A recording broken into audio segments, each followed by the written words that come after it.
সামনে পূজা বা ঈদ আসলে কার না সারপ্রাইজ পেতে ভালো লাগে। তো এরকম ছোটোখাটো সারপ্রাইজ পেতে হলে অবশ্যই ভর্তি হয়ে যাবেন ন্যাশনাল ভার্সিটিতে। বছরে 2-4টা সারপ্রাইজ এমনিতেই পেয়ে যাবেন। তো নমস্কার সবাইকে, আশা করি সবাই ভালো আছেন। চলেন সারপ্রাইজ পেয়ে কী করলাম আপনাদের সাথে শেয়ার করি। সকালবেলা ঘুম থেকে উঠে রেডি হয়ে চলে যাচ্ছে কলেজে। আমার যাওয়ার কথা ছিল আরও 1 ঘন্টা আগে, আমি ঘুম থেকে উঠতে দেরি করে ফেলেছি, সেই জন্য আর কি তাড়াতাড়ি যাওয়ার জন্য সিএনজি নিয়ে নিয়েছিলাম।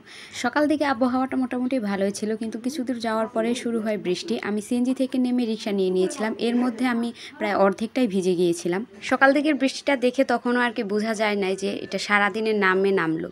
তো কলেজের পাশে আমার 2টা ফ্রেন্ড এসে বসেছিল কম্পিউটারের দোকানে। আমরা মূলত গিয়েছিলাম আজকে ফর্ম ফিল আপ করার জন্য। আমার বান্ধবীর তো আজকে মাথা গরম অনেকগুলা টাকার ব্যাপার। যাই হোক, আমরা বাহির থেকে ফর্ম ফিল আপ করে তারপরে সব ডকুমেন্টসগুলো ভিতরে গিয়ে জমা দেবো কলেজের ভিতরে, কারণ ভিতরে অনেক ভিড় ছিল, সেই জন্য আমরা বাহির থেকেই করে আসছি আর সময়টা বেঁচে গিয়েছে। আমাদের ডিপার্টমেন্ট আগে নিচে ছিল, এই কিছুদিন ধরে উপরতলায় শিফট করা হয়েছে, একদম 4 তলায় উঠতে সবার একদম 12টা বেজে যায়। যাই হোক, আমরা কাজ শেষ করে বেরিয়ে গিয়েছি। তো এই সময়টাতে বৃষ্টিটা একটু থেমেছিল। বৃষ্টি কম থাকাতে আমরা হাঁটতেই চলে গিয়েছিলাম ক্যাপসুলের দিকে। আমাদের অনেক কিছু কেনাকাটা করার ছিল, কিন্তু রাস্তায় যেতে দেখি পদ্মফুল দেখেই তো 2 বান্ধবী পাগল হয়ে গেছি। পদ্মফুলটা আসলে মেয়েদের একটা ইমোশন কাজ করে। যাই হোক, আমরা 1 ঝোপা কিনে নিয়েছিলাম। তো এটা আমরা 50 টাকা দিয়ে দামাদামি করে কিনেছিলাম। তারপরে আমরা চলে গিয়েছি শাড়ির দোকানে, শাড়ি কিনতে আর কি। আমার বান্ধবী অনলাইন থেকে একটা শাড়ি দেখেছিল, কিন্তু ও চেয়েছিল যে বাহির থেকেই কিনবে, সেজন্য আর কি দামাদামি করছিলাম।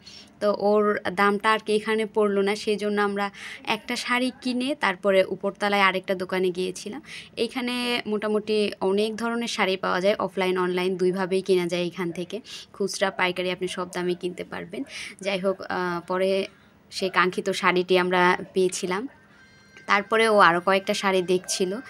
শাড়ি কিনে আমরা বের হয়েছি, তখনও আবারও বৃষ্টি। কিচ্ছু করার নাই, এই বৃষ্টির মধ্যে ভিজতে ঢং করতে আবার যাচ্ছি ক্যাপসুলের ভিতরের দিকে।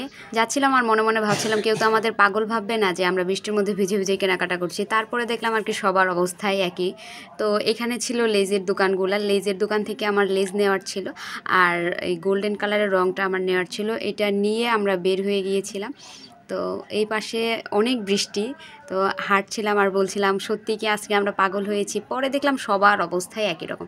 তারপরে চলে গিয়েছিলাম বান্ধবী ওর বোনের জন্য গোল্ড প্লেটের কিছু গহনা কিনবে। এখন প্রায় মেয়েদের সমস্যা কি হয়, সবাই অনলাইনে একটা দেখে আসে, তো বাহিরে এসে ওইটা খোঁজা শুরু করে। তো বাহিরের সাথে আর অনলাইনের সাথে ওগুলা মিল পাওয়া যায় না, বা ওইরকম সেম পাওয়া যায় না।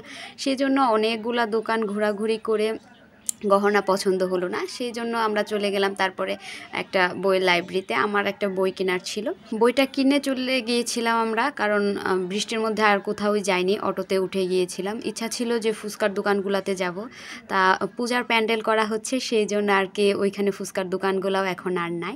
যেতে ফুলের দোকানগুলো দেখছিলাম, গাঁদা ফুল ভালোই উঠেছে, কিছুদিন আগে একদমই ছিল না। তো পদ্ম ফুলটা না কিনলে ফুল কিনতাম। তো এখানে বাসের জন্য অনেকক্ষণ দাঁড়িয়েছিলাম, বাস না পাওয়াতে আবারও সিএনজিতে চলে আসছি। দুইজনের যেহেতু কিছুই খাওয়া হয় নাই, 2 প্যাকেট চিপস কিনে নিয়ে সিএনজিতে বসছিলাম। তারপরে বৃষ্টির সময় আসলে গাড়ি ঘোড়ারও অনেক প্রবলেম হয়, আমরা দাঁড়িয়ে থাকতে অনেকটাই ভিজে গিয়েছিলাম, ছাতাতেও মানে না সেই বৃষ্টি। পদ্ম ফুল নিয়ে বাড়িতে যাচ্ছিলাম, দুইজনেই তো মহা খুশি। তারপরে বান্ধবীকে বিদায় দিয়ে আমিও চলে এসেছি। আজকের ভিডিওটি এই পর্যন্ত, সবাই ভালো থাকবেন, টাটা।